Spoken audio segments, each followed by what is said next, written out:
അടുത്ത ചോദ്യം എന്താണ്? 100നും 300നും ഇടയിൽ 7 കൊണ്ട് നിശേഷം ഹരിക്കാൻ കഴിയുന്ന എത്ര സംഖ്യകളുണ്ട് എന്നുള്ളതാണ് ചോദ്യം.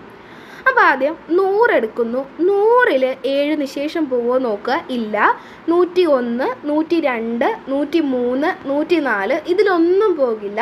105ൽ 7 നിശേഷം പോകും.